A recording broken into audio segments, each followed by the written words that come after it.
If you want to support Bobby Nash and Bold Venture Press, feel free to check out the links in the description. For more news and updates on the Zorro podcast, the cast of Zorro, also check out the description for links to my Zorro Discord server, Zorro's Lair. Hello everyone! Welcome back to the cast of Zorro. My name is Jack Clock, this is Evan Ramirez, and a new guest. Would you care to introduce yourself, Mr. Nash? Hi, yes, I'm Bobby Nash. I'm a writer and a longtime Zorro fan. I'm super excited to be here. Nice. We have a few interview questions that we'd like to give to you. The first one is a classic one we like to give to a lot of the podcast guests. What is your favorite Zorro? Ooh, that's a good one. You know, I gotta say, I love the first Antonio Banderas movie. Mm-hmm.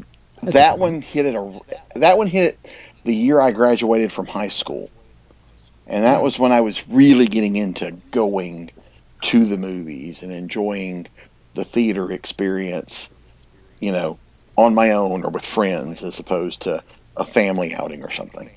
And so. Yeah. And my parents weren't big theater people, so we didn't go to the theater very often. So, by the time I was in high school and on, I was on my own, getting out on my own doing things.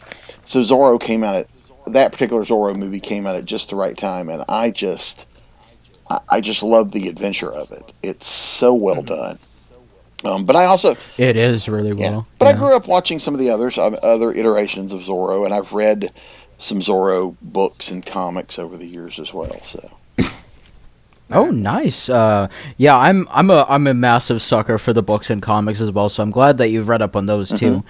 All right, so you're a writer. Would you like to describe your most recent Zorro work, because it's a really good read. I absolutely loved reading it. Oh, thank you. Yes, I've only done one. The one only have one published so far.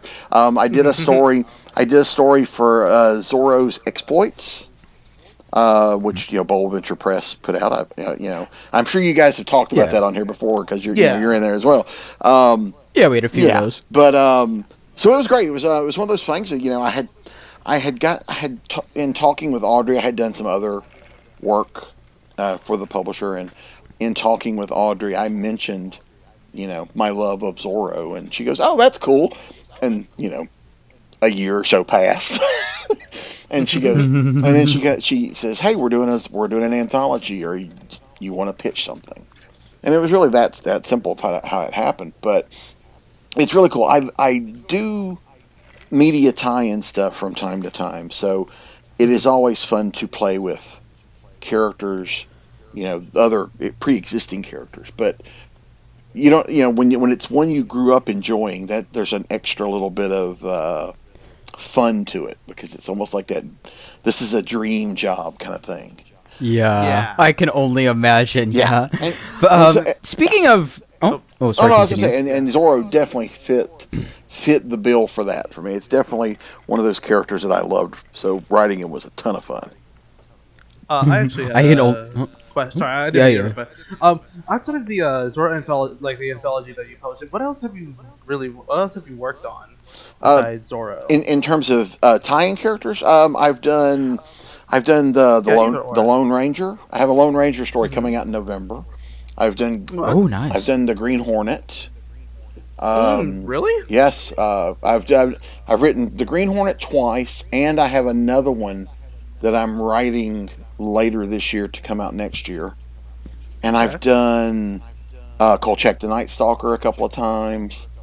I've written some of the old pulp characters like the Avenger and the Spider, characters like that. So nice. Yeah, so a lot of fun. Also, I wrote the Green Hood, which was also a character. Was an old pulp character created by Johnson McCauley, who created Zorro. Oh, really? So, yes. I actually didn't know about that one. I know about the Spider and a few of the other ones. I didn't know about the Green Hood. The Green Ghost. The Green Ghost. He wears Green Ghost. Green Ghost. Yeah, he wears he's a former police officer in New York City who was framed for a crime he didn't commit and kicked off the force. And And so to clear his name and to take down the bad people who framed him and other criminals, he adopts this green ghost persona, which is the ghost part. I don't really. It's not like he has superpowers or anything, but he wears like a purple suit with a green hood, almost like an executioner style hood, and goes through New York stopping crime. So I got to so he was fun as well. I mean, imagine it was like a 30s Zorro almost. Very similar type of character. Yeah, it sounds very similar to like the Shadow too, without the supernatural aspect. Yeah, or Batman, or there's a lot of those similar tropes in those type of stories. Yeah. I was gonna ask though. So you have written for multiple characters, but other than Zorro, which character would you want to write for next? Oh, that's always a toughie. I think I want to do Star Trek at least once. Oh, Star Trek! My mom's gonna love to hear that. She's a huge Trekkie. I mean, I'd like to do it for real. I've written a couple of screenplays that some of the fan film guys have filmed, which was fun. But that's more of a play. We're playing and having a good time. But I would love to do Star Trek for real. There's a lot. I mean, I'm a big, Fantastic Four fan, or G.I. Joe, or any of those type of things. So we're always looking at different companies that have different licenses and seeing what's out there. I think writing the $6 Million Man would be fun. That kind of stuff. The stuff you grew up watching. Wouldn't it be cool to write those at least one time? Yeah. Yeah, I would. Yeah, so but no, Star Trek would probably top the list. Maybe Buck Rogers too. I like Buck Rogers, so. Yeah, Buck Rogers is good. Yeah. I got close. Close once. I got close. Oh, you did? we were talking, and then all the problems with there was never a deal or anything, but we were talking, and they said, "Well, are you interested?" And I'm like, "Yes." And then all the legal issues cropped up, and that discussion kind of went away. But it was like I was so close. I could smell it. It was close enough. Sorry. Stay on. I want to stay on the Star Trek thing. If you were gonna write a Star Trek story, where would you have it set? Like which generation? Would you have it set with Captain Kirk, or would you have it set with in the next generation, or would you just do something original, something different? That's why I'm actually interested to hear. Well, all of the fan films I written were written in the original series timeline. They were all other crews except one. I did work on one that was actually people redoing Kirk, Spock, McCoy, etc. So that was really cool to write Kirk dialogue. So I think that would be.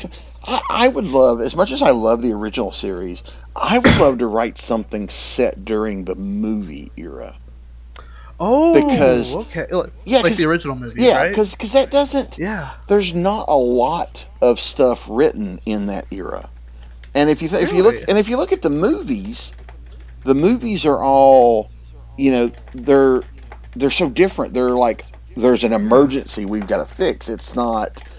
So the movies are very different from the series where they live on the Enterprise. The movies, they go home at night and then they fly up, they get on the Enterprise, fly off, solve a problem, go back to Earth. And I like the idea of seeing them doing the exploration and just that in that movie era. I think would be very cool. And there are some books that have done it, but I think that would be fun. Yeah, because I'm more familiar with the Star Trek movies and Next Generation, or sort of where I mainly became it's sort of a casual fan. I love the Star Trek movies. I love Wrath of Khan. I like In Search for Spock. I like those two. Those two are my favorite.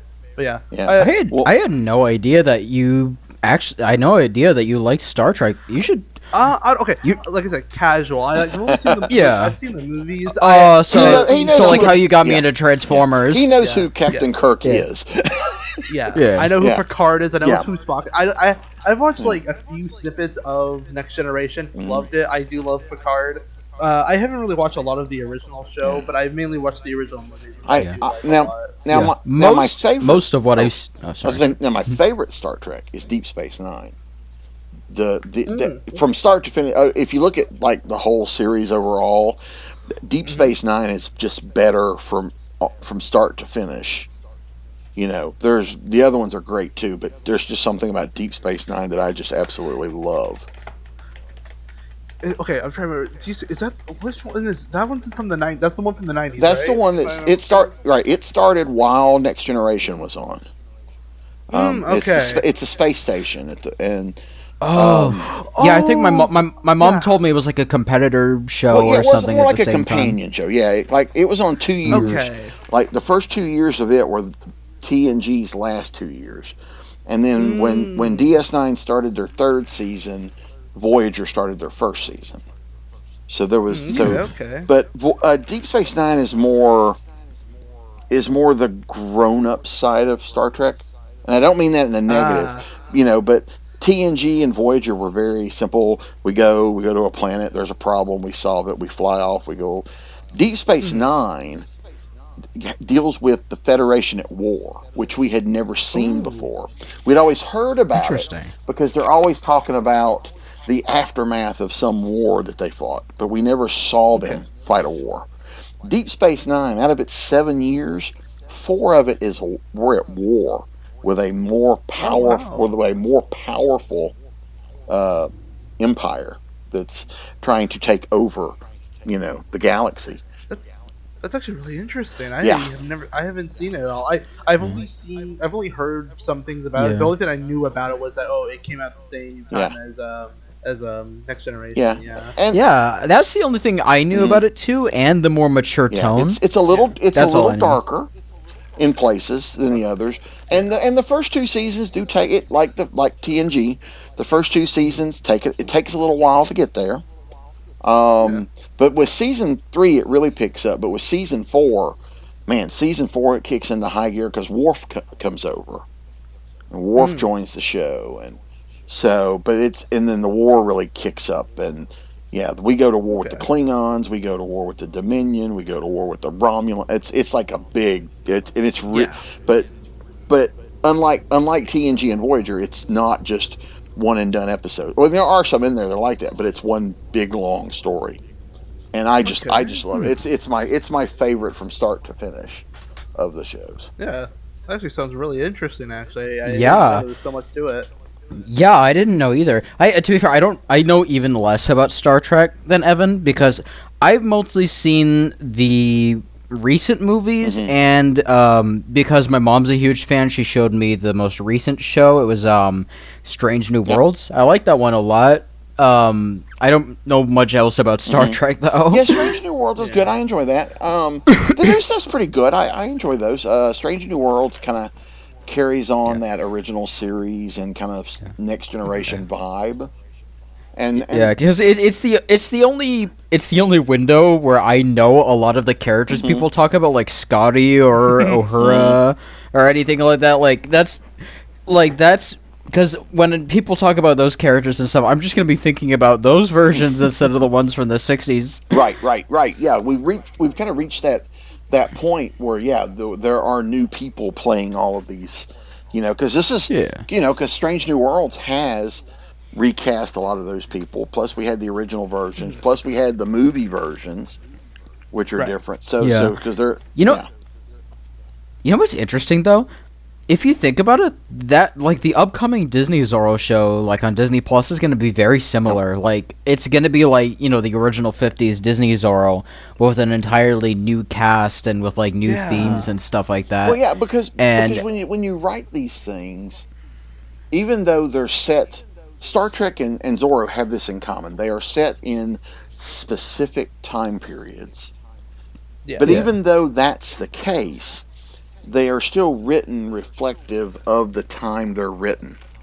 So, writing... Especially Disney Zorro. Right, so writing Zorro today, you would tell stories a little differently than writing Zorro in the 60s or even the Antonio Banderas one. Or the 90s. Yeah. They're all written a little different because the writers and producers are also impacted by the real world. Things change, attitudes change, what is proper and not proper changes, what is acceptable and not acceptable, or what different type stories you were not allowed to tell at one point you can tell, or vice versa. Exactly. Yeah. So there's a lot of those things that impact the story. So, and it's one of those things that nostalgia, and this is a big thing too with Star Trek, is people go, well, why can't the new shows be like the old shows? And it's like, well, because the old shows were made 40 years ago and things have changed. So there's that. I mean, because there's a lot of differences. Like, there's a lot of things there's a lot of words and language you can use on TV today that you could not in the 60s. Yeah. I mean, there's big differences and things like that, and tone and what you can do, and So and I figure Zorro will probably face some of that as well when it comes out. People going, why can't it be like the old one? The old days. Yeah. Oh yeah. Oh boy. I'm worried about that for like all of the upcoming Zorro stories, especially like we've talked about this before on the show, but the CW Zorro show, it was going to be a completely different setting. It was going to be like a female Zorro who not like a gender swap Don Diego, but like a completely new character in the future. Being Zorro, and like it sounded really cool. It was gonna be like Mad Max and Cyberpunk mixed together, but with Zorro, and it wasn't canceled because of this, but it had a bunch of people going like, "Why isn't this like the old Zorro? Why isn't this like Don Diego? And like stuff like that." And I'm like, sometimes dealing with fandom is a double-edged sword, because on the one hand, you hear this, why can't it be like the one before? But then if you make it just like this, then they go, why can't you do anything original? Why isn't it exactly like it? Why aren't you doing anything original? Yeah, it's either you can't. It's either if you make it more like the original, it's one of two things. It's why isn't it enough like the original, or why can't you do anything original? Like they bounce between the two things. And I think with Zorro. I think with Zorro fans, it's a little better than a lot of other fandoms because it's very small and we don't get a lot of content very much, so we're often a lot more thankful. And it's been quite a while. It's been quite a while since, we've had new Zorro. Usually, it has been a while. Oh my god. And here's another. I'll give you another quick just tie-in to Deep Space Nine. Duncan Reger, who played Zorro in the 90s, does appear on Deep Space Nine in several episodes. No! Cool. I have to check it out now. I love him. Who does he play? He plays, he is the first minister of the planet Bajor. He's only in a handful of episodes spread out over it. But but yes, he is in there. Yeah. He's a former freedom fighter who was one of the leaders that helped run the invaders off their planet. And makes sense for a guy who played Zorro before. Exactly. Yeah, it does. So doesn't make sense for a guy who played Dracula, but it makes sense for a guy who plays Zorro. Right. Well, oddly enough, one of the villains that he goes up against is played by Frank Langella, who was Dracula. Wait, hold on. Duncan Regier and Frank Langella in the same show? Frank Langella is in like 3 episodes. I think they're both in the same episode, but I could be wrong. But you have no idea how much that absolutely rocks my world as a Zorro fan. The second season of Deep Space Nine opened with a 3-parter, and Frank Langella is the villain of the 3-parter. And he is so funny. He's so good. Yeah, like he plays a good Zorro, but he also plays a really good villain. I can imagine. He has that aura to him. And then Duncan Reger is just, when he's on it, he's still got that charm and that everyman kind of, you want to like him. Yeah. So good. Yeah. So those some nice little ties there. He also did an episode of Next Generation, but it wasn't a good one. Aw, that's unfortunate. But I was gonna ask, like, speaking of like Zorro and stuff like that again. That's right. So this is a Zorro podcast. I should say. This is a Zorro podcast. We've been talking for 30 minutes about Star Trek. But I was gonna say about your anthology story, Fox Hunt. I was curious because it's a really good story, by the way. I read it when earlier this month when I was trying to survive my first week and a half of my new job. Zorro's exploits really carried me through a lot of that, but I wanted to know what was the process of writing the story for your anthology short story, Fox Hunt. Oh, cool. Yeah, well, the first thing I did, because it had been a while since I had read any or watched any Zorro.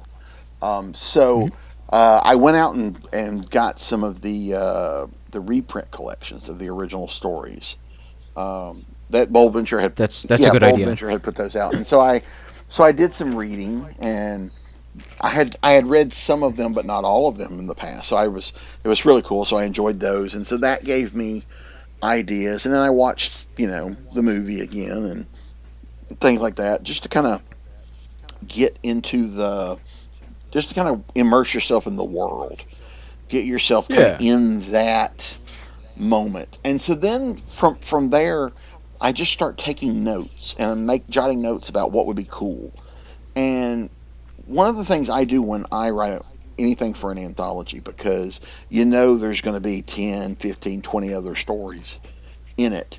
The first few ideas I get, if they come to me easy, I just ignore them, because my assumption is somebody else has already thought of that.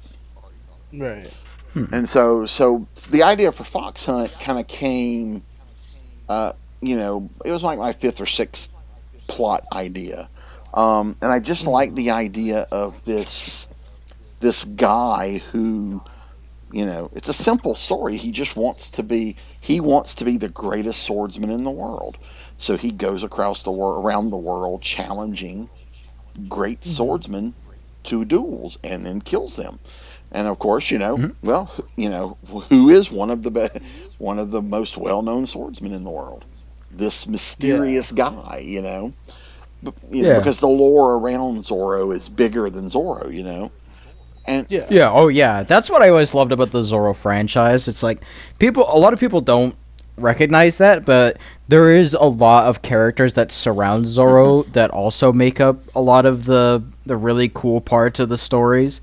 And without them, if it was just Zorro fighting like nameless characters and that was pretty much it, it wouldn't be as interesting as it is with those characters. Right, because there's I assume that in Los Angeles during that period, everything that goes wrong, they're blaming, the authorities are going, that must be Zorro's doing, whether he had anything to do with it or not. If there's a problem, I bet that darn Zorro's involved.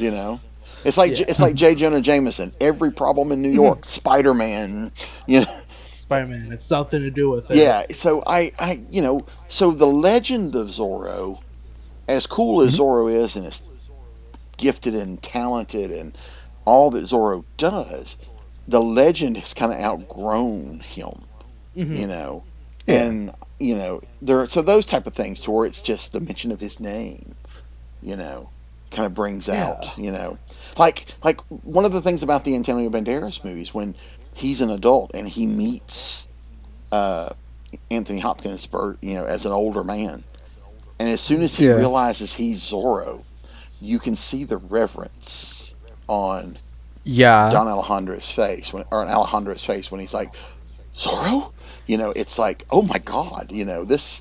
Yeah, like every trace of anger just melts away from his face as soon as he realizes that it's Don Diego talking to him. Yeah. And keep in mind, he's also like super drunk too. So like normally he just instantly sobers up. Him right up. Yeah.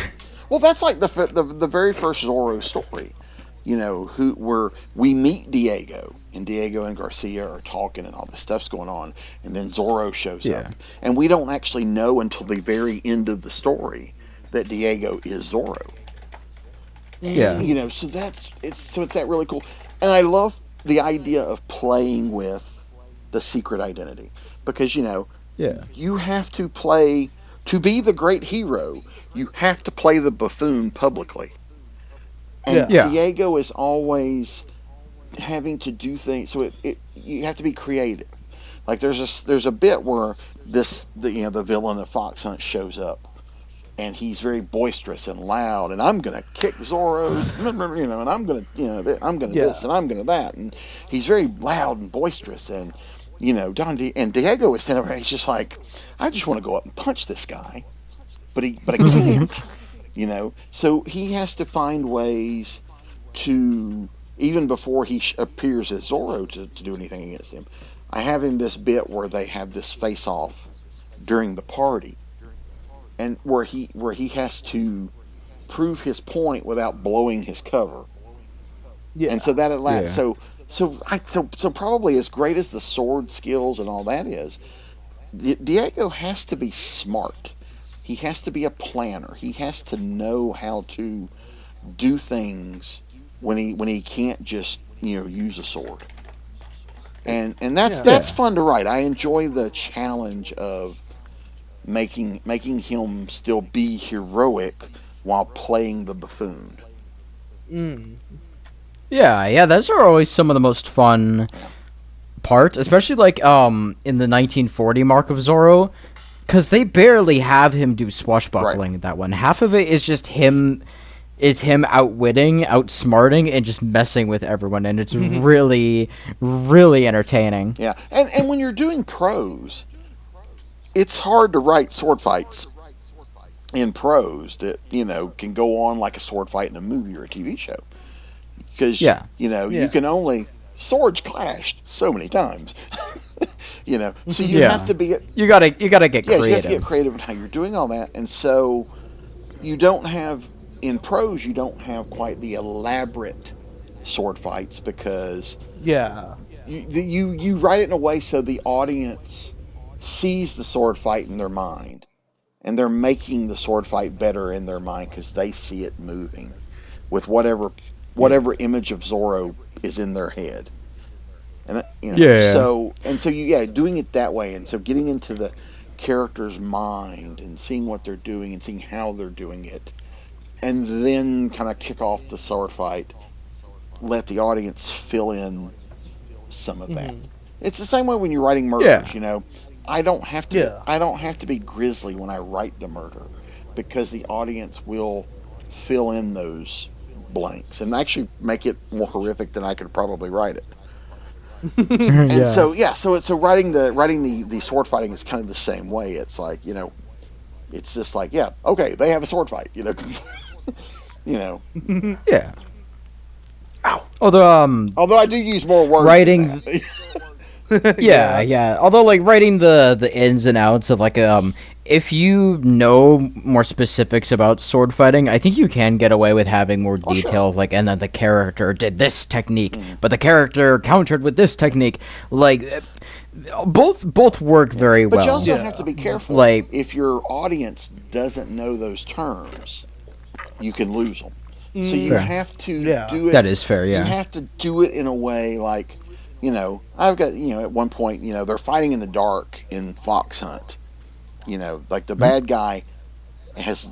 That was a very intense part. You wrote that. The bad guy knows where everything is. He has trained. He can move through this house blindfolded. He knows where everything is. Zorro does not. He's his first time in this place. So having them leap over things or fall down things or trip over things gives movement to it. And so, but as opposed to just two guys just clack, clack, clack, clack, clack, clack, their swords together, it gives more movement. And I kind of like that, So that gives you those type of things. So, he ducked or he leapt over, he dodges to the left and the sword misses him. That that kind of thing. Yeah. You wrote it very well. Like that was such an intense scene, and I absolutely love the main villain. I don't remember his name fully, but I do remember a lot of the stuff that he did, and I remember a lot of his vibes. He reminded me so much of characters like Kraven the Hunter from Spider-Man, or like the villain from The Most Dangerous Game. The whole story reminds me a lot of Most Dangerous Game. It really, because that if you're gonna steal. True. Well, it's more you were inspired. Yeah. Just say you were inspired by it. Sure. Yeah. The villain's name is Don Rafael Cotto. Ooh, that's a good name. And I had to look that up because I didn't remember it either.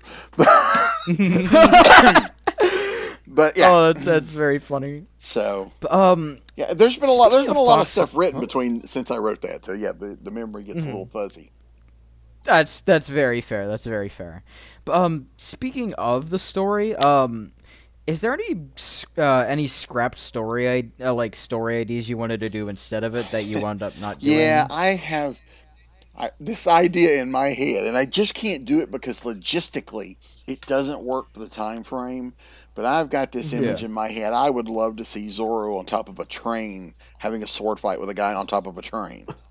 Oh, that would be cool. But there were no trains. Well, yeah. Although, I mean, if you've seen The Legend of Zorro, yeah, you just. Well, but the story I'm writing takes place during the time of the books. Oh, it's the Don Diego story. That makes sense. Yeah, so I had to make sure I stuck within the time frame of the books, and so there were no trains yet. Understandable. Although if you wrote an Alejandro Murrieta story, it's like, why am I fighting on a train? Now that could work.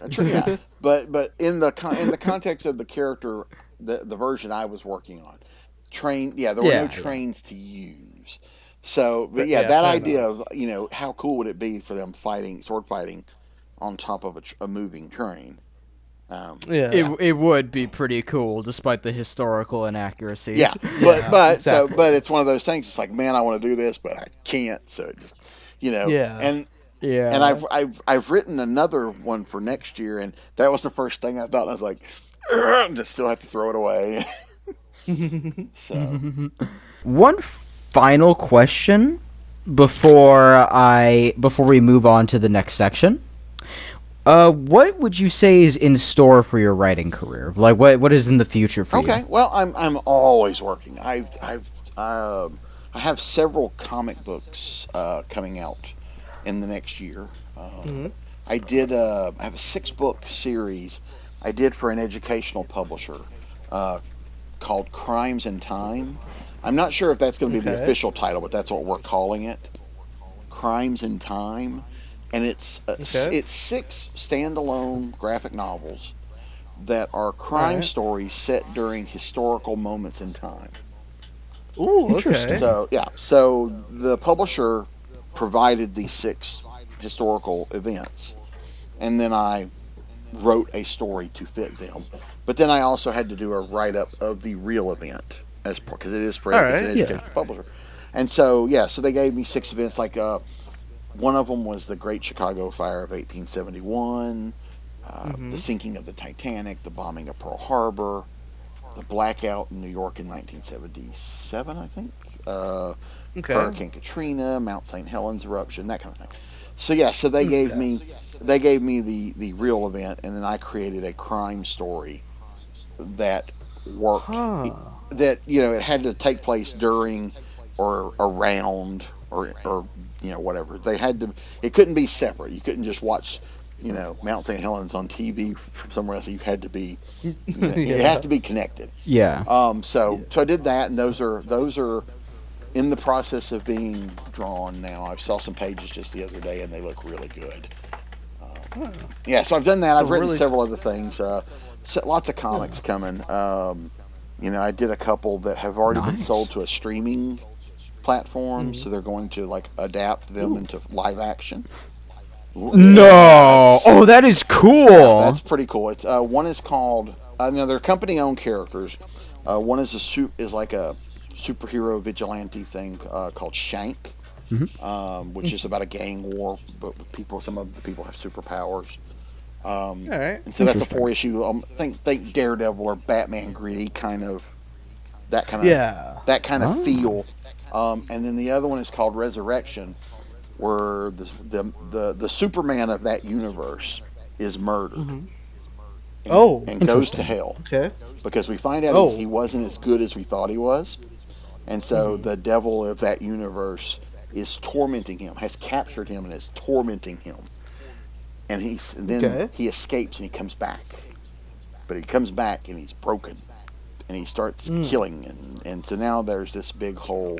There's a problem. He's back. He's not well. He's unhinged. And so there's a lot of trying to stop him. And his friends really don't want to kill him. They want to save him. And so there's a lot of that. Yeah. So it was really fun. A lot of big action set pieces in that. So those were fun to write. I grew up reading superhero comics, so getting to write superheroes is always fun. Yeah. So I've got those, and then a few novellas. I do a couple of series of my own or crime fiction. Snow Hunt is the 7th book in the Snow series, and it'll be out September or October. So there's more, several novels of that. I have more Domino Lady coming up, which is an old pulp character that I write regularly. More Lance Starr, which is a pulp character that I own, but write those regularly. And I'm doing more The Lone Ranger. I wrote a Lone Ranger story, which will be out in November. Can't wait to read that. Yeah, thank you. Yeah, that was fun. That was another one that was like Zorro. It's like, man, I grew up, watching. Yeah, Lone Ranger's another character who, like Zorro, is in need of some love. Yeah, so definitely. And you can't write Zorro without hearing the William Tell overture in your head. It just. So that's good motivational music too. Like I found it on YouTube. Hit play, go to work. Nice. So stuff like that. I'm doing a Green Hornet novella. Nice. So I've written Green Hornet twice in short stories before. So I'm doing a novella. I pitched an idea that the publisher liked, and then so other than that, and there's a lot of anthology stuff and short stories, and there's always 2 or 3 novels in the pipeline at some point. Right now I'm currently working on the 3rd book in the Dante series, which is a Western horror series. The first 2 books are out. I'm working on book 3 now, and I'm currently writing a full cast audio drama for a publisher over in the UK, which is a murder mystery set on a casino cruise spaceship. Huh. Ooh. I like the idea.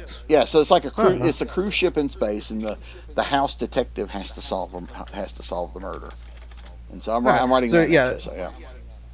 That's pretty cool, nice. Actually. Yeah, there's always a lot of stuff. I'm always juggling 5 or 6 projects at one time, so I bounce between them, and All right. You know what the inside of my brain looks like. I can see why you said you were really busy earlier. That is lot of projects. This has really been. I don't know what happened, but it's the last 2 or 3 years has probably been the busiest I've been as a writer. Where publishers are coming to me with stuff as well as me doing my own stuff. Which is awesome. Right. I'm that's not a complaint. I'm very happy. But during the pandemic, I was behind on things until the pandemic, and it's amazing how much work you can get done when you're home all the time. Because I do a lot of conventions and events like that, and so for like 2 years I didn't do any. And so I got caught up, and then I got ahead, and so I'm trying to stay ahead. It's not easy, but I'm trying to stay ahead. Oh yeah. Now the opposite's happened for me, because now that I got a new job, I can barely do a lot of the stuff that I want to do. Like I have a bunch of events on the server and stuff that I do all the time, like movie nights and like streaming stuff. But I have a harder time, making time for that now because of my job. So it's like, because it takes a lot. I mean, like to do an hour podcast doesn't take an hour. It takes a lot more than an hour. True. It takes a lot of time. Editing and promotion. And it's in the writing's the same way, I can't write a short story as fast as I can read one, because man, if I could, I'd be awesome. But there's all these other things that we end up doing that suck up a lot of our time. It's all important stuff, but promoting, getting out and like I said, I do a lot of conventions and events, getting out. Trying to get my books in front of readers. I do a lot of podcasts and interviews and things like that, and it's all fun and I love it and it's all helpful. But when I'm doing it, I'm not writing. So you have to kind of juggle. That is fair. You have to kind of learn how to juggle that, and I've gotten pretty good at it. I've been doing this a while, so. But there are times. I'm still in the process of learning. Well, it's one of those things. I learned it all by screwing stuff up. I'm very much self-taught. I've done just a couple of things. I've taken a few classes here and there, and I've certainly talked to other professionals and other writers and things like that, and gotten advice and feedback. But I've learned it all from either watching other people seeing how other people do it, or by me screwing something up so badly, I'm going, okay, I'm never going to do that again. Yeah, that is actually pretty impressive because you are a pretty good writer. So that trial and error process must have really helped. Well, like I said, I've been doing it a while too. So when I go back and look at some of my older stuff, I kind of groan a little. But me too. That's with me with a lot of my YouTube content. Yeah. But those groans are important because you learned doing them. You did it. Yeah, that is fair. If you wait until you're perfect, you'll never do anything. Yeah, that is true. You miss all the shots. You miss 100% of the shots you don't take. And a lot of times you don't know something doesn't work until you try it, because in your head that's a great idea. That will work. I've had stories where I poured every ounce of my soul into these things, and they come out and nobody cares. And I've done other stories where it's just like, oh, I'll just write this, I don't care. And I write it, and suddenly, this is the best thing you've ever done. And I'm like, so you just never know. You never know what's, because once you do it and it leaves, like when you guys hit send on the podcast and it goes out, at that point you lose a little control of it, then it doesn't become what you think of it, it becomes what your audience thinks of it. That is true, and it's interesting seeing like people's reactions and stuff like that, and you're just like, oh, I didn't even think about that. Not just my podcast, but like other content too, because I do a lot of YouTube content and stuff like that, and I'll see people talking about the content and stuff like that and how I do it, and I'm just like, wow, that's not what I expected at all. And sometimes I talk to readers and they'll be like, oh my God, I got this out of the book. And I'm like, I never thought of that. They're like, well, how did you not think of it? If I got it out of your story, you must have thought it. And I was like, no. Nope. Not really. Because sometimes, people, audience brings their own interpretation. Interpretation to it. Yeah, I swear, death of the author can be an absolutely wild concept sometimes. Yeah. But So I think that's pretty much all of the questions that I have for you. Evan, do you have any questions for Mr. Nash? Well, I was going to ask more of your original works, but it seems like you kind of went over a lot of them already. So no, my questions have been answered. Yeah. Most of the stuff that I do on my own, I do a lot of crime fiction. I love crime fiction, action, adventure. Yeah. I love killing people. It's same here. I love it too. And so I do a lot of that because most of the stuff I do for publishers tends to be period specific, like Zorro or the pulp stuff, or or it's the sci-fi stuff. It tends to be a certain era in time, whereas I do a lot of stuff on my own that's modern day. Because you know what, every once in a while it'd be nice to just have somebody whip out a cell phone. Because and that also, we were talking about the challenges of writing. There are certain stories you can't tell the same way today you could in the 70s because technology. You could have a story. You could have a story in the 70s where your main character is on one end of town and discovers that there is going to be an assassination attempt on the other end of town in an hour, and the plot is I've got to get across town in an hour to stop it. That plot doesn't work today unless without more to it, because even if you can't get them on the phone, you can text, you can put it on social media, you will find somebody that's already across town to do something. Yeah. So playing with the technology gives you new insights and new ways to tell some of the same stories. So I think that's it for the Q&A part. So what we do next here is a news section where I just kind of ramble on about all the news that has happened over, since the last episode came out. And the first one, I had to actually add this today. It's that would you like to share it, or would you want me to share it? Mr. Sure. Nash?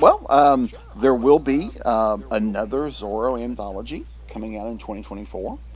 The publisher has asked us not to share the title yet, but I have a story in that one, as well as.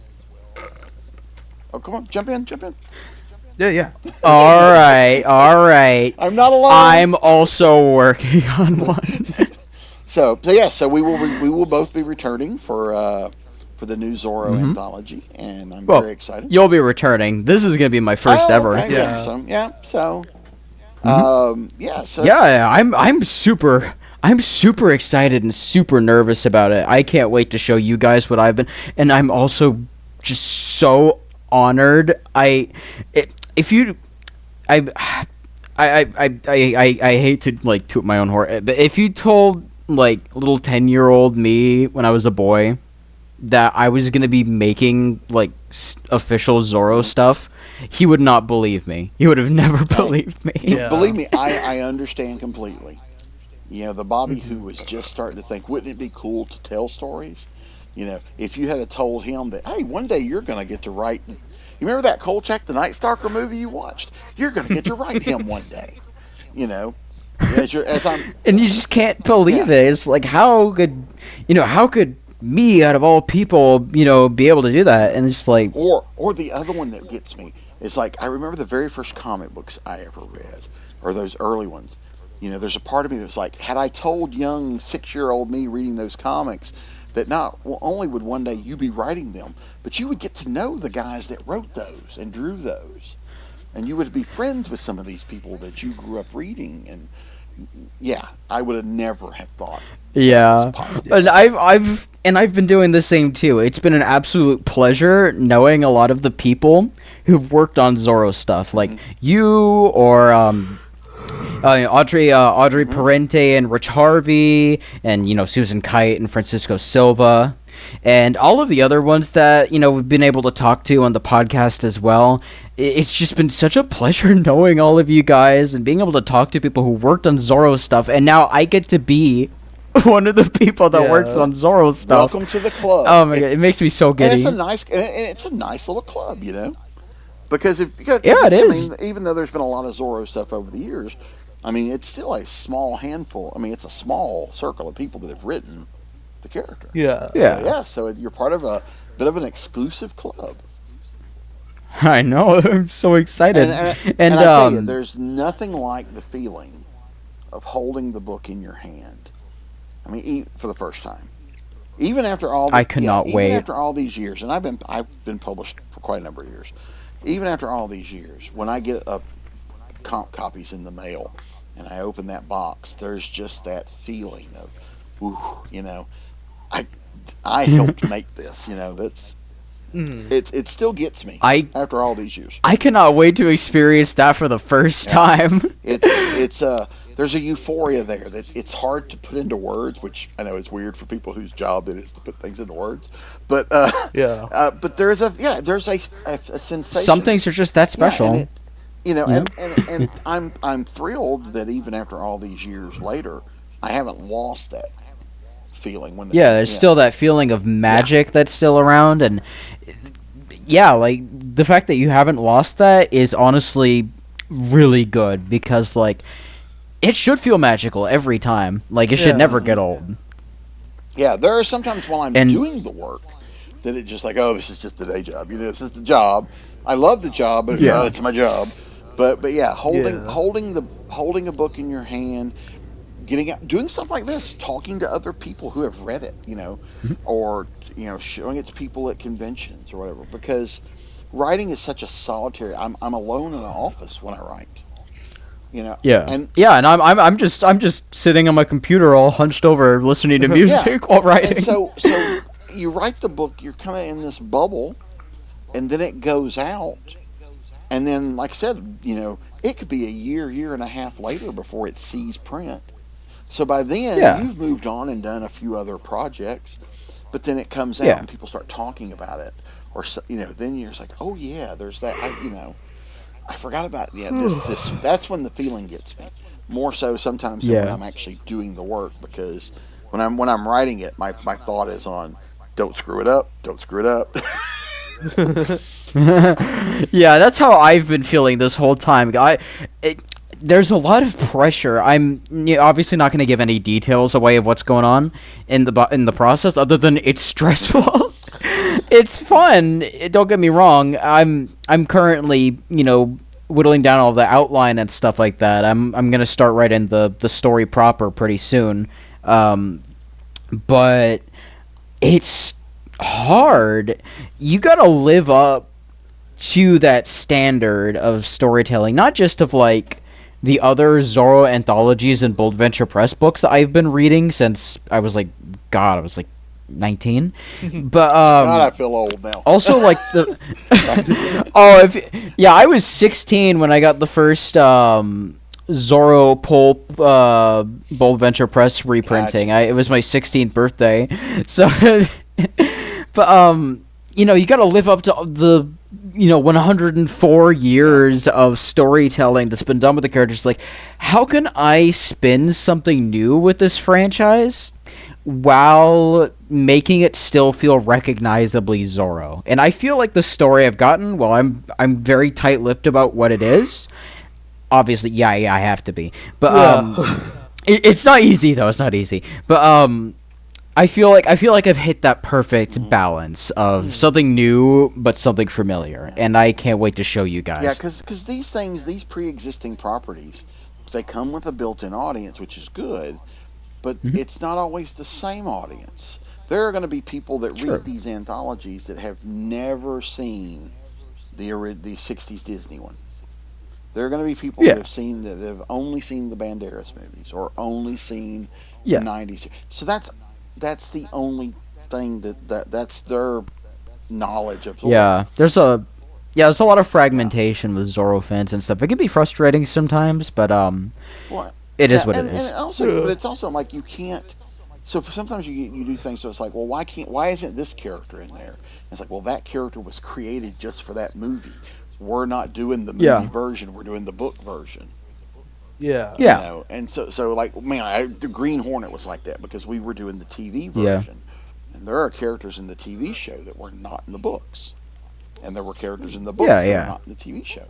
And so you would sometimes get those questions of like, well, why isn't this? You know, and it's like, we don't have the rights to that. You know, we only have the rights to this. And with the previous two anthologies, every time I read them, they changes chapters. It changes completely different continuity. Sometimes it'll be the 50s Disney one. It'll be the 90s Duncan Regeer one. It'll be like the one from the old pulp stories. And I'm just like, okay, it's this continuity. It has this cast of characters. Oh wait, now it's this continuity. It's this cast of characters. Oh, this is a completely original story. And all of a sudden now there's Sergeant Garcia and Captain Ramon from the two different places. They're in the same place. It's very chaotic, and sometimes I need to take like a double take, like, wait a minute, in order to. But I think honestly the diversity of stories of Zorro and its universes and stuff like that honestly are one of the more appealing like parts of it. It's like I love how different a lot of it can get while still having the same magic in the same vibes, and I absolutely love that. Oh, absolutely. Absolutely. Yeah. And ultimately, I'm excited to work on this book so much. I imagine you're also excited too. And when it comes out, I hope you guys enjoy it. Yes, it was very exciting. It was very exciting to be invited back, yes. Yeah. And, all right, moving on from that very exciting piece of news is another exciting piece of news that I'm happy to report. So, we finally got to see an actual image of the Sequoia Studios Zorro show, as well as a release date. So, this whole time, since episode 1 of the show came out, we have been hyping up the Amazon Prime Sequoia Studios Zorro TV show starring Miguel Bernadao as Don Diego. And we finally have seen an image of what he looks like as Zorro, as well as the reveal that it's going to be released in early 2024. I'm a little sad about that because it was originally going to release at the end of 2023, but honestly, if they probably need more time to iron stuff out, which I'm fine with that. Sorry. Huh? I was going to say also probably maybe need more time because of the writer's strike and stuff like that going on. The writer's strike is U.S. exclusive. Oh right, this is being written in Spain. It's Spain. Oh my god, I'm so dumb. Yeah, you're not dumb. There's a lot of Zorro projects going on right now, and the Disney one has. Is the CW one still happening, or am I? Oh. The CW one was canceled. Yeah. Actually, it was canceled probably because of events that led up to the strike. So yeah. See, that's how confused I am. I always forget. Okay, is this one still going on? No, this one was just announced, but is this one still happening? No, that one's Well, so much. And the CW was purchased by another company and they canceled a lot of stuff. Yeah. There was a lot of stuff that was just lost in the shuffle and stuff like that. What a shame. And it was mostly a money thing, you know. They were from what I've read, they were looking to do shows that cost less. And Zorro or like the superhero shows that the CW were doing are not cheap shows. With all the that is true. But the Sequoia Studios, it was revealed like the outfit and the sword and stuff like that.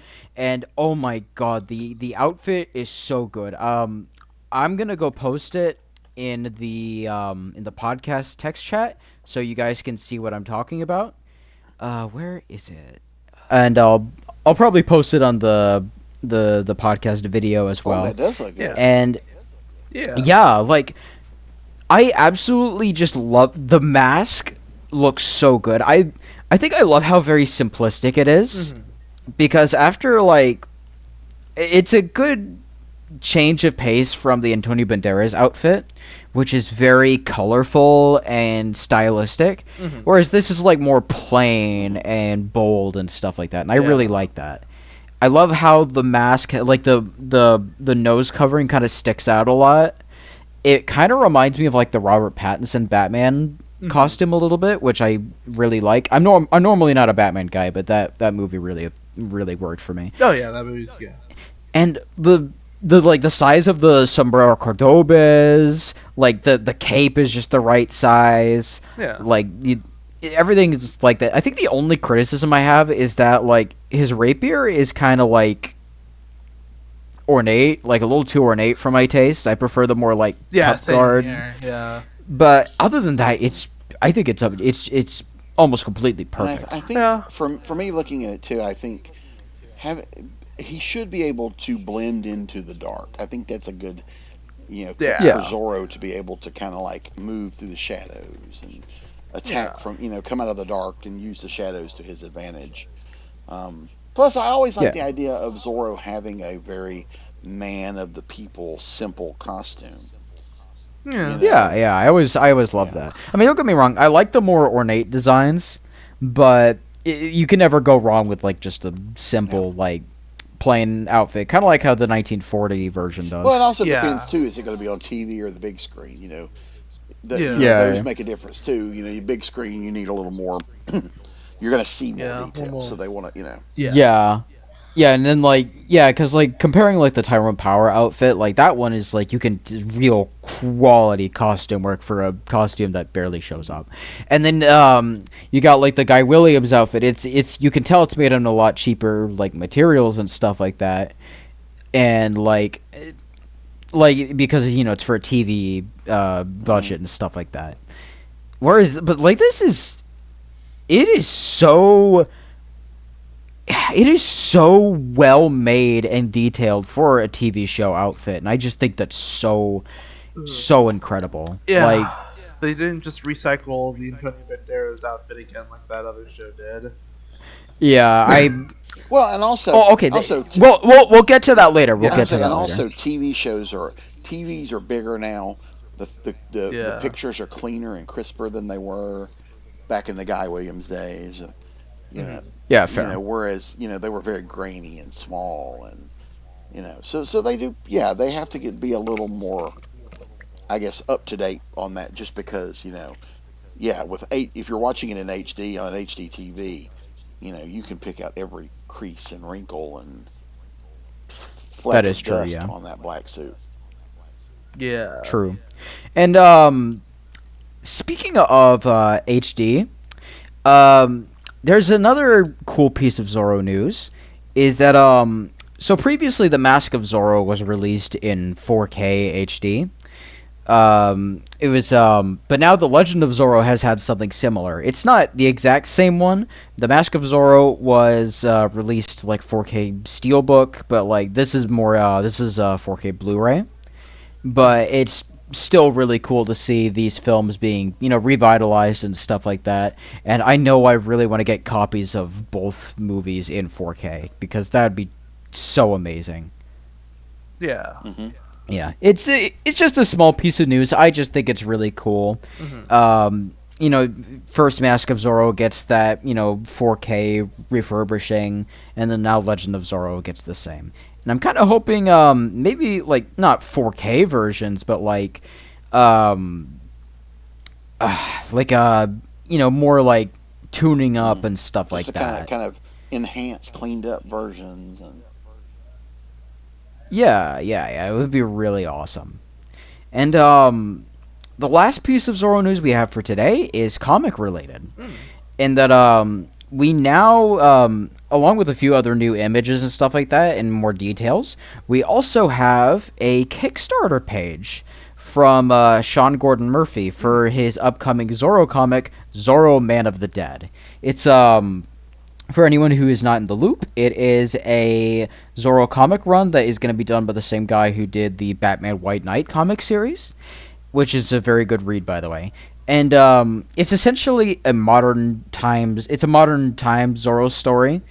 It's about a man whose parents are murdered by the cartels in Mexico, and he kind of loses himself a little bit and becomes the Zorro from fiction, and fights the cartels along with his sister, who serves as like a Bernardo figure. That's pretty cool. It is pretty cool, and that's all we know about it so far, outside of course, the Kickstarter page. Yeah, and if you want to support... That cover image of him there over the car looks really good. It does look good. I love the art that Sean Gordon Murphy's been posting so far. It looks so clean. It just looks so cool. Like, yeah. The outfit has a lot of, like, Guy Williams vibes in it, but also, like, it reminds me a lot of, not just Alex Toth, but a lot of the recent American Mythology Zorro art as well, which, I really love a lot of the art that's done in those comics, too. I love their take on Don Diego's design and stuff like that, and I love this one, too, especially for this new character I can't wait to see. We don't know much about the comic, though, right now, which really sucks, but we'll be learning more about it by the time October rolls around, which I'm really excited about. Any thoughts before we move off and we talk about our specific Zorro story for the day? Nope. No, I'm good. Yeah. That's fair. All right. Let's talk about the... So every episode of the Cast of Zorro, we have a specific piece of Zorro media that we cover. And... homework, if you will. Yeah, pretty much homework. Homework but fun, right? Yeah. Right? But for this episode, we will be covering the first episode of El Zorro La Espada y la Rosa. It is a telenovela that was an international effort between a lot of different Latin American countries, like Mexico, Argentina, and apparently a lot of different countries. Everywhere except America. True, but the show itself didn't come out in the U.S., sadly. It came out in multiple other countries, like including Brazil and apparently Russia, according to some of my Russian Zorro fans. But not the U.S. So that means there's a Russian dub of this show out there or like subs or something like that. I have to ask them again. That's weird. Yeah, it is weird. It's also very frustrating too because like The Legend of Zorro came out 2 years before. There was still probably a decent bit of hype for it. We could have, ZPI could have made some. Bang. Excuse me, ZPI could have made some, money off of it. Yeah. Like, I don't know. It's a shame. It's honestly really sad. But with the help of a friend of mine, I recently managed to translate the first episode of the show, and it is actually on my YouTube channel if you guys want to ever check it out. But it's. Honestly, it's a really good show. Like, I'm sad that I never got to watch it until recently. I think it is a really good addition to the Zoro lore, and I think it has a lot of its own unique little quirks that I've kind of fallen in love with. Mm-hmm. And I think the first one I'd like to talk about is just the opening theme song. Oh, yes. I've never it was done by Beyonce. I've never listened to Beyonce in my life, but oh my gosh, she kills it with that theme song. It is so catchy. Yeah. Like I just absolutely, I don't think I'm of the opinion there's no such thing as a bad Zoro opening, but that one is really good. That one is just absolutely delectable. I love it.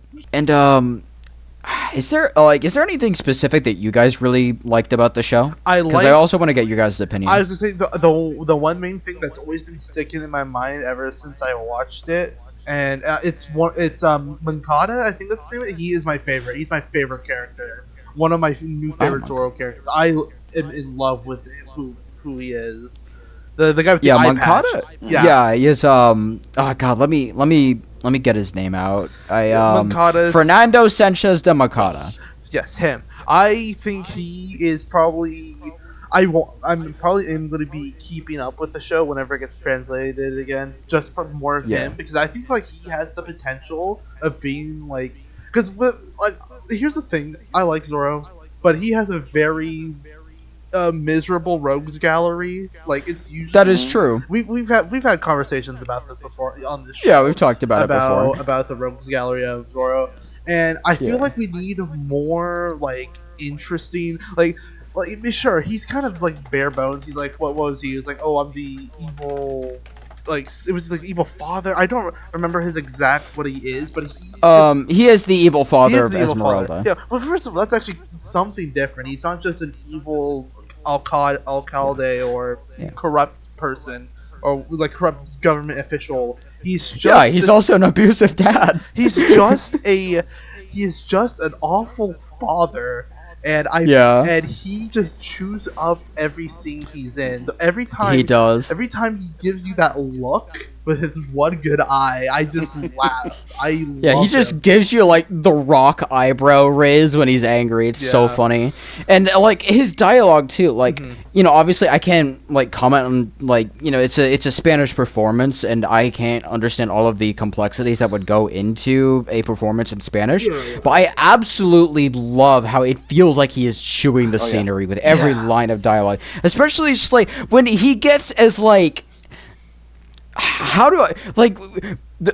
It always cracks me up when like, for example, when he's talking to his other daughter, Mariangel, and she's being upset. It's like, oh, I'm not going to be able to find a good husband in California with all the drama my sister's causing. And he's like, hee-ha, por Dios. And I that one always cracks me up so much because like, it's simultaneously he's a very serious guy, but he also has like this flair of like dramatic humor to him that I really love. He's very sarcastic. He's very sarcastic with everything. He is.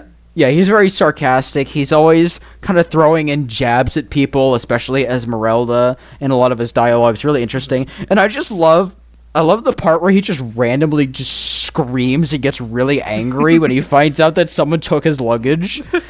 Like, I love that because you don't expect that because he's normally someone that keeps like at a pretty low volume. Yeah. And that just one that just suddenly just. Oh my God! He really. I agree on this. He does chew the scenery quite a bit, but he also, in the tradition of the best soap actors, he's got this kind of snarl to him when he. Oh yeah. He's good in those. He does, those moments. Because soap actors are really good in those. The camera's going to get a real good close up of that look that leads us into the commercial or into the next scene, and he's real like when he. It really struck me where he's telling her, bring her back by her hair if necessary. This look on his face is just, he's doing everything but twirling his mustache, Yes. True. And he might as well be. He'll probably will. By the time the series ends, he'll probably do it at least once. And I don't know if it's too early for say, but I think he is probably one of my favorite Zoro villains. Like, top 5 of my favorite Zoro villains. Out of everything that is fair. Out of everything Zoro I've seen, I've seen a lot because of Eve Jack. Coral Huerta, always going to be my number one. He's always going to be the best Zoro villain in my opinion. But he is a pretty dope villain. But when it comes to just the performance of this guy, the actor is what really sells this character for me. If they had anyone else who didn't put the amount of like sort of the sort of like I don't really know how to explain it with them, but like this sort of like oomph that really drives home that yes, I am an awful evil father, and I know it, and I don't care that you don't like me because of that. That's the kind of vibe he gives me, and I love him for that. He is such special shout out. Special shout out to Arturo Pinochet. Yep. That's the actor. Yeah. Yes, that is the actor behind Moncada. Special shout out to him for being able to play such a bastard, and also even when he's. I was gonna say, I think the top four, the four main actors are all really good. The guy playing Diego and Alejandro are really good, especially together. I enjoyed their scenes. Oh my god, yeah. And then Esmeralda is fantastic. I mean, she's good. Esmeralda has managed to jump into my top 3 favorite Zoro love interest characters, and it's just from her first episode alone, where she's had literally no interaction with Diego or Zoro outside of calling him a moron for tripping on her. Right. Yeah. Like, oh my god, she is so well written, and like, I'm not like. There are a decent amount of well-written female Zoro characters, but, like, not like her, if that makes sense. Well, she really jumps back and forth from spoiled brat to conniver to caring. She does jump between those things quite a bit. Yeah, because, she lives in a pretty brutal, loveless household, and she likes to take advantage of everything that could, help her survive that. But you can also tell that she has a good heart inside. And, she does want to... The thing about her is that she wants to be loved as much as she loves others. But the problem is that nobody outside of her aunt is willing to actually give her that love. And it makes her feel depressed and angry and constantly rebellious because she's just, at the rate she is, she's just trying to get attention from her father at all. Like, it doesn't even have to be positive anymore. Just because she's been that neglected, essentially. And, she's also desperate to be, like, she's not just desperate to be loved, like, in a term of, like, not just in, like, familial love as well, because she barely gets any of that, but also she's looking for someone to find romantic love with. But the problem is that she's a woman in the early 19th century, and that's not the easiest thing in the world.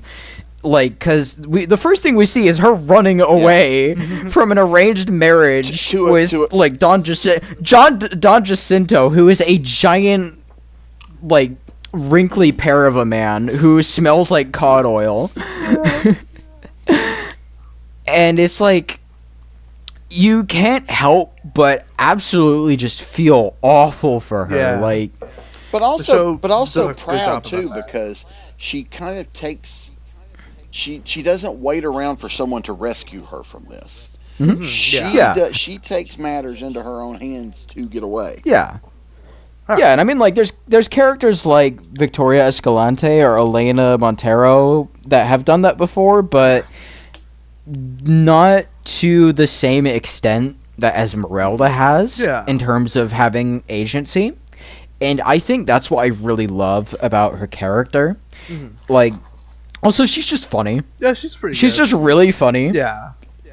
A lot of her interactions where she's just messing with people, especially her dad, she's actively just making him mad and he's just giving her the glare. And he can't do anything about it because, like, for example, like, she's stealing Don Jacinto's, possessions and stuff like that after he has one of the most hilarious heart attacks in fiction. I know that part is always so funny because he's just like, oh, what the hell? I'm dying. Oh, no swearing in the church, Don Jacinto. You're selling my brother's pants. Tell her she can keep her brother's pants. That one went hard as hell. I love that one. That was a good line.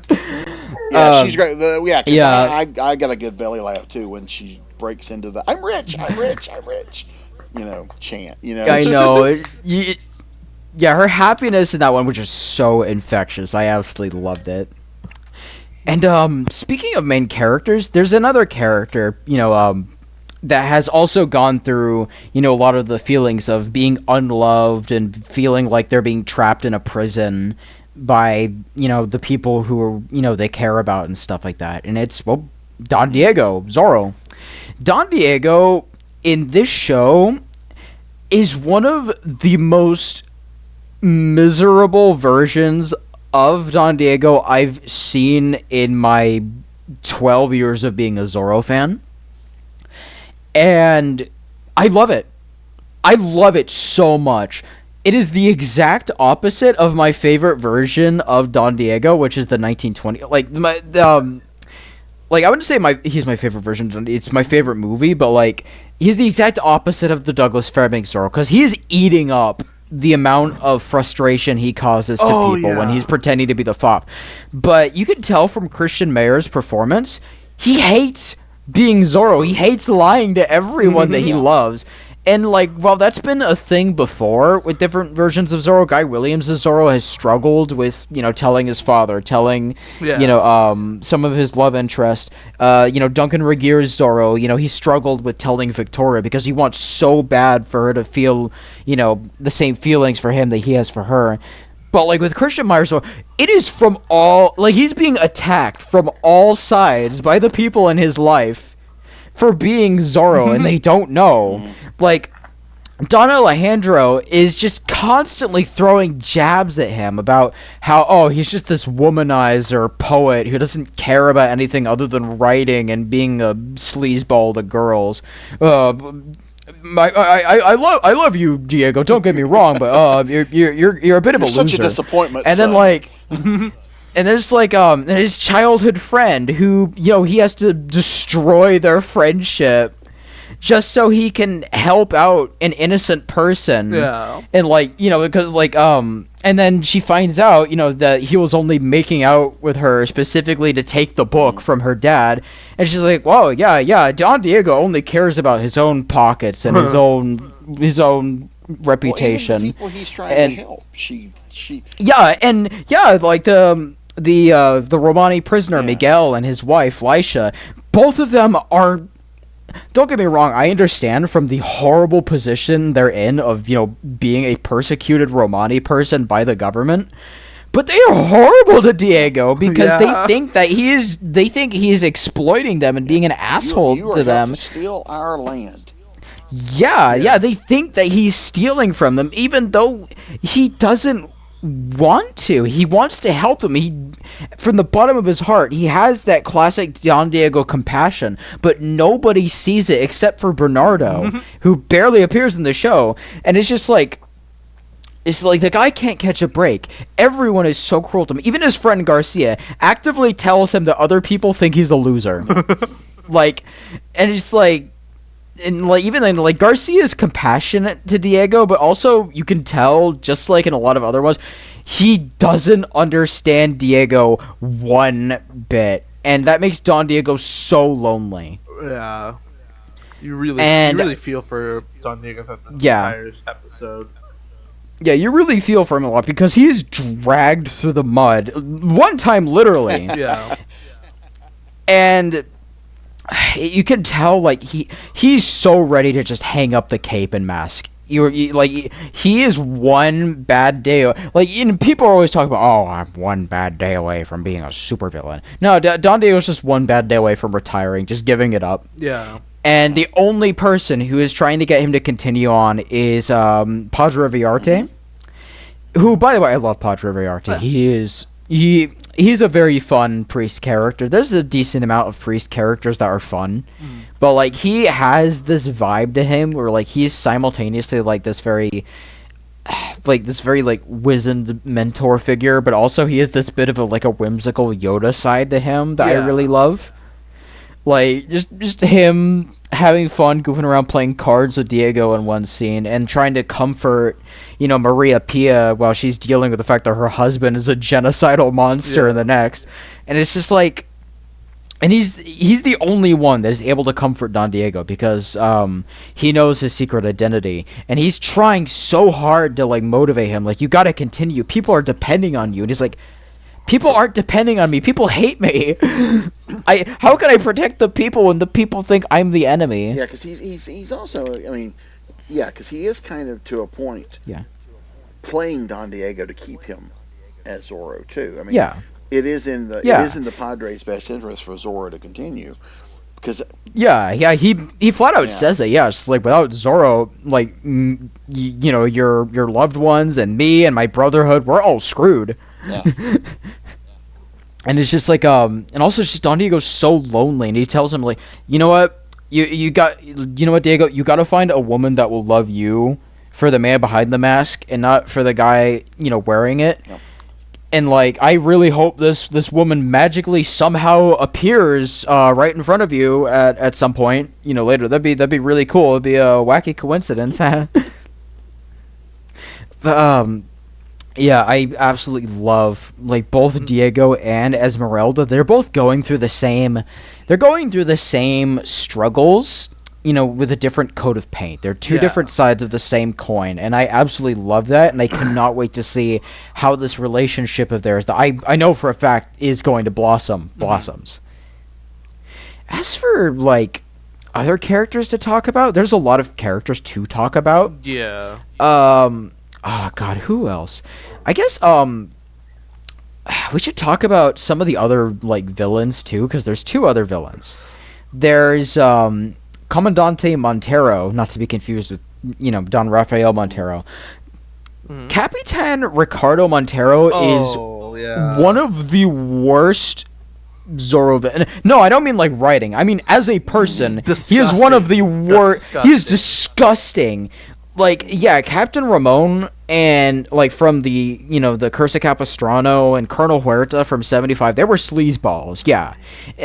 But Montero, he does things in the first episode alone that, just for the sake of keeping it PG-13, I'm not going to bring up on the show. Yeah. That's how bad it gets from this character. He is disgusting. Ugh. He is just purely disgusting.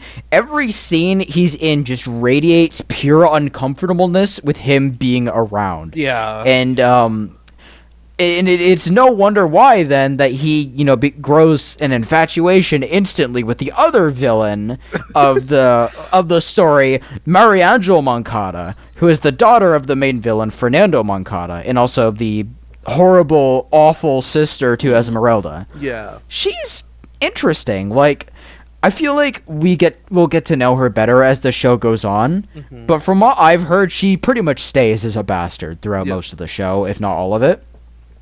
And it's interesting. It's a show with 3 villains, and it's not often we get a lot of like female villains in Zorro. So I think it's going to be really interesting seeing how she's going, like the mischief that she and Captain Creepo are going to cause. Yeah. And honestly, I'm honestly kind of dreading it too. I can only imagine the havoc that they're going to cause together. It's like it's like an evil dark mirror to Don Diego and Esmeralda if you think about it.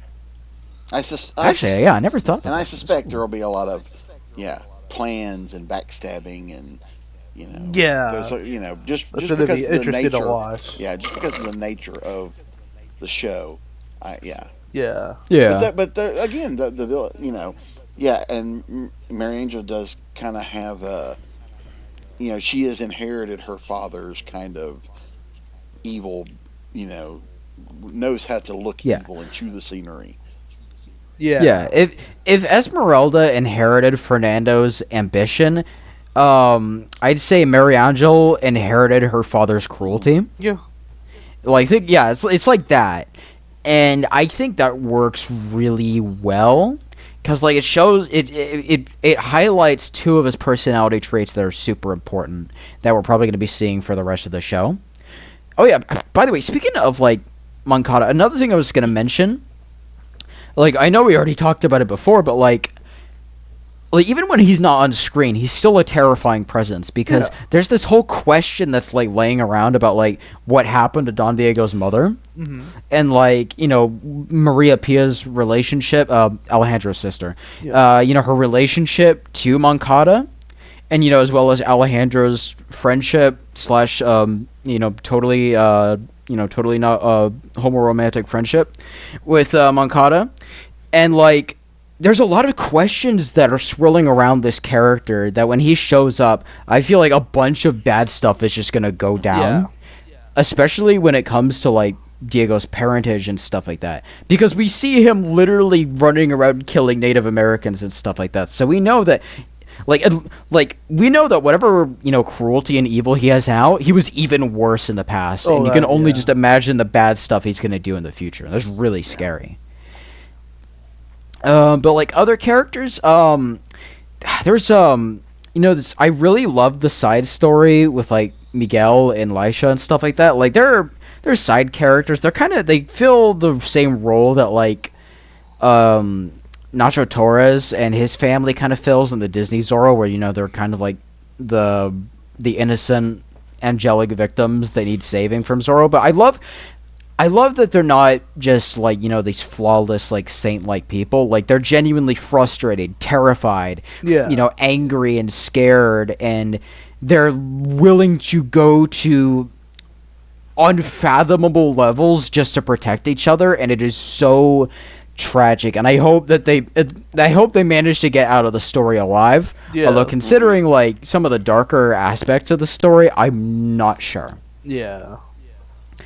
And, like, speaking of Miguel and Laisha, I love that, so in the 2004 Zorro book, for anyone who doesn't know, is the first kind of story that delves into, like, the Romani people and culture. Like, Romani people have always existed in Zorro since at least the 50s. But it's always been kind of like a background thing. Like there was a fortune teller woman in one story in the Disney Zorro who was pretty cool, but was a background character. Yeah. And then the only other Romani character before 2004 was Dracula's henchman who gets eaten alive by rats, and that's just kind of it. That's lovely. Yeah, I mean, it's kind of the only part of that comic that didn't age entirely well. But the 2004 book, it humanizes the Romani culture and the people and stuff like that in the same ways that you see like how it did for like a lot of Native American tribes and cultures and characters and stuff like that. And I thought it was really cool that the show kind of carries that on. While the show seems a bit more stereotypical than the book does, it still comes from a good-natured place and has a lot of interesting characters that I can't wait to see more of. Like the fortune teller lady was pretty cool, and I really like the little love triangle going on right now that's developing a little with like Renzo. Like I have a feeling that he's despite him being told his destiny literally has like no place romantically for Esmeralda, that's not gonna stop him from trying. Definitely not. No. Like you can see he fell hook, line, and sinker for for her as soon as he saw her. And I can't wait to see like how they're gonna talk about that more and more, especially with like Esmeralda, like you can tell that she also really likes the Romani people as well. She gets along with them well, has a decent rapport with them, because she relates to a lot of their beliefs and ideas. She desperately wants to be free from like this prison that has been created for her as a noble lady and as a Moncada. Yeah. And seeing people who, they don't have a physical home, but they are completely free to go wherever they want, do whatever they, want to do, love whoever they want, speak whatever they want to and wear whatever they want. And she's she has this like healthy kind of envy, or like where she wants to be like them so bad. Like she loves them and she really wants to be like them, and it's really sad, like just seeing like she is shackled by her family. And I really hope that if not the Romani people, even like the Romani people, by the way, they learn that she is the daughter of someone very important to their culture, so they're probably going to be trying to help her. But also, Senor Zoro. Before we continue, I want to apologize. My dog is whining a lot. I'm going to need to take her out, so I'm going to head out early. It was nice meeting you, Bobby. Nice to meet you. I was glad to talk to you too. I'll see you guys later, and I'll remember to send you the voice stuff. I'll see you guys later. Bye. See ya. All right, sounds good. I think we have been talking about the show for quite a bit of time. I'm gonna probably. I'm probably going to leave it off. Well, and we do eventually see Zoro in this episode. Yeah. Oh yeah, we should probably talk about that before we end. Because he really does. Yeah. So at the we really only see him in costume at the end. Like, yeah, we see his silhouette and his wanted posters for a bit that kind of show his appearance, but at the end we do see it, and his costume is, you saw me earlier, digging a bit about like, I'm glad they didn't just copy the Antonio Banderas outfit in the Sequoia Studios Zoro show. They basically just took the costume and modified it a little. And don't get me wrong, it works for what it is. The mask is at least unique. I respect that. But like the sombrero, the shirt and pants, the cape, the spadroon, all of those are just borrowed from Antonio Banderas. And really catches light. He doesn't blend as well into the darkness because he's got these shiny bits. Yeah, and that fits for Alejandro in Mask and Legend because he's a very bombastic guy. He likes standing out. But it doesn't gel as well for Don Diego for me, especially this very, quiet, sensitive, more, emotional version of Don Diego, who's, a lot more of a sad fellow than usual. I will say, though, that the action in that final fight is really good. Yeah. And, like, not only is it really fun and, a lot of swashbuckling adventure, him, beating up the soldiers and kicking some ass and stuff like that. That's really cool. But also, like, he's on the clock. He's got to save Miguel, who's been, like, shot and stuff like that because of the, Montero's scheming. I have to admit, there's the one little bit there where he's fighting the soldiers, and he does that little flourish where the cape wraps around him, which I thought was a really cool look. But he does a lot of he does a lot of cool stuff in that one. I love the one where it just introduces. I love the shot because like he's just standing on top of the tower, just covered in like mist and light and stuff like that, and he just looks so scary. He looks pissed. Yeah, which I really love. It fits for that version of Zoro, and I love that it ends with him literally running face first into, someone who's going to eventually become the love of his life. And they call each other stupid and moron and idiot. Senorita Loudmouth. Senorita Clumsy. Senorita Loudmouth. Before the two of them are literally surrounded on all sides by soldiers. And that's where the episode ends. It's just very funny. It's very charming. I very much love it. And I think that's all I got to say about the episode so far. Do you have anything you'd like to say before we get to the final topic? I really enjoyed it. I thought it was really well made. It looks gorgeous. I mean, the film... It does. The filmography is fantastic. The way they filmed the scenes, especially like in the opening with all these, large scenes of large swaths of land, and really gives it scale and scope. True. Yeah. But I enjoyed it. I really did enjoy it. And I was doing a little research. Glad. This thing lasted 122 episodes. Oh yeah, I thought it was 117, but that's no matter what, it's a large number. I'm gonna have quite a bit of work cut out for me. I might have to get more than one translator. I'm glad that we managed to get at least that one episode out. I'm glad that both of us enjoyed it. And I can't wait to, see episode 2 translated. Yeah.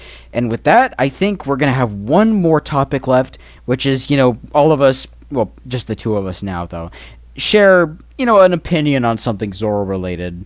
and then we usually leave it at that. And the topic for this one is, what is your favorite Zoro love interest?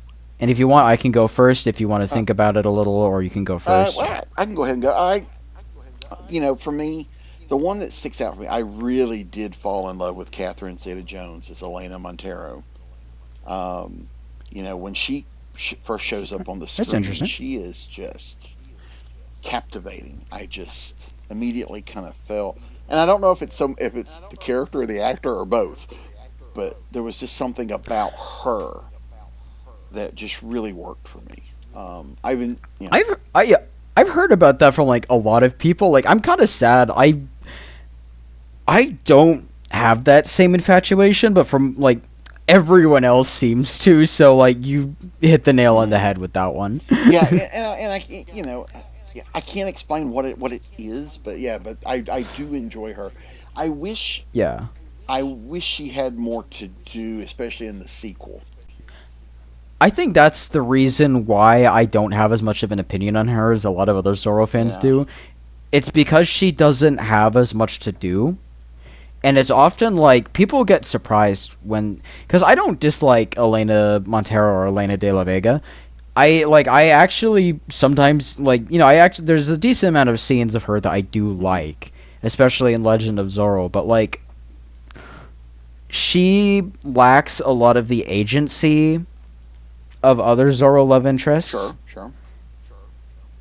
And this is not me like dunking on your choice. No. It's a good, understandable choice. I will say like that a lot after today and watching this first episode of the telenovela, Esmeralda's up there too. She was pretty cool. Yeah. That is fair. She is for me as well. And honestly, I've been kind of mean to Elena de la Vega, so honestly, I will say though, I love that she is more physically active compared to other Zoro love interests. I love that she's actually able to sword fight. It's only explored a little bit in Mask of Zoro. I didn't care much for that scene. Right. I know a lot of people love it, but I love when she is able to fight in Legend of Zoro. All of her fight scenes in that one are so good, especially like she's knocking the Pinkertons around like bowling pins, or she's sword fighting those like Confederates, or she shoves the nitroglycerin bottle into the dude's pants and throws him out the thing, and it blows up all the other villains. I love when she does that, and I also do think that she has a lot of good chemistry with Alejandro, especially in Legend of Zoro, where the two of them have a lot of angst that I really like.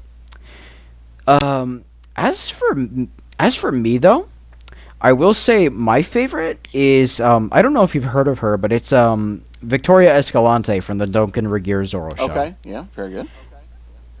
Because I think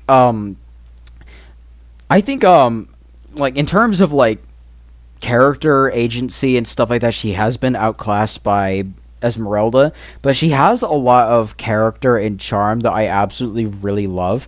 She also has that same captivating presence that you describe for Catherine Zeta-Jones' character, and a lot of people describe for Catherine Zeta-Jones' character. Like, I feel that way about Victoria.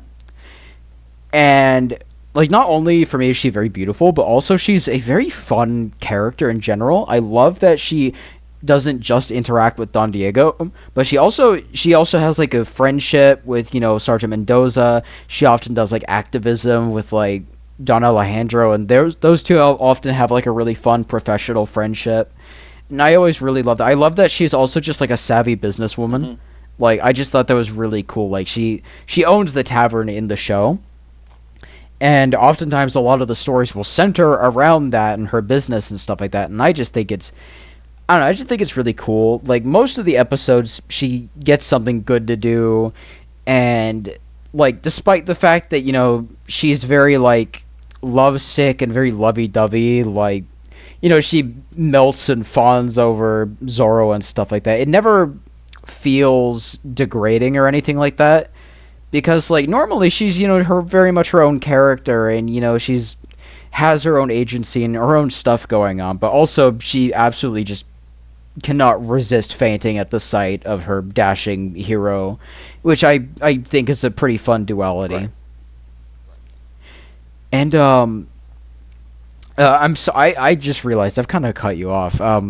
Is there anything like else you'd want to say before we move off the topic? No. I covered it all. So that is fair. So that's pretty much it. Is there anything you'd like to say to me or the audience before we wrap up the episode? Just that I had a good time. This was a lot of fun, and thank you for having me. And yeah, hopefully we can do this again next year and talk up the new Zorro book. That's not a bad idea. And of course, thank you very much. I'm very glad you enjoyed it.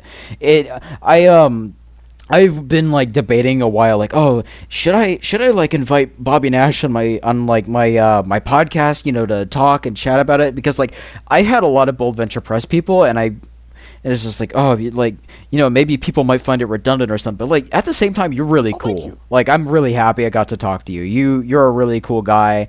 I really loved your anthology story, and I can't wait to see your next one. And it's been an absolute pleasure to talk to you. Yeah, this has been fun. I do love this character, so it is fun to sit and geek out over Zorro. So that's a nice bonus. Oh yeah, I understand. Yeah. It is very fun to talk to other people who understand the character and stuff like that. And honestly, yeah, we've never had a recurring guest, but who knows? Maybe when the next Zorro anthology comes out, I'll probably talk to you absolutely. about it. I think that's a good idea. I'd be thrilled to come back and talk about it. Heck, if you even like want to, I could probably have you be in like, just like in podcast, in the like a spot on the podcast roster. It like you don't even need to be like committed to it. Sometimes you can just show up for episodes. Sometimes you don't gotta stuff like that. We can talk. Yeah, it all depends on schedule. Yeah. Same for me. I'm busy too. Yeah, because there are only so many hours in the day. Yeah, but it's been a pleasure talking to you, Bobby, Mr. Nash. It's been absolutely wonderful. Thank you very much. Jack, it's been my pleasure. I've had a ball. This was a lot of fun. And hey, I got to see the picture of the Zorro costume, which I hadn't seen before. So. Yeah, it's pretty great. New stuff, and yeah, so it's been fun. I had a great time chatting with you guys. Thanks so much for having me. Of course. This has been Jack Clock, and this has been my guest, Bobby Nash, and we're signing off now.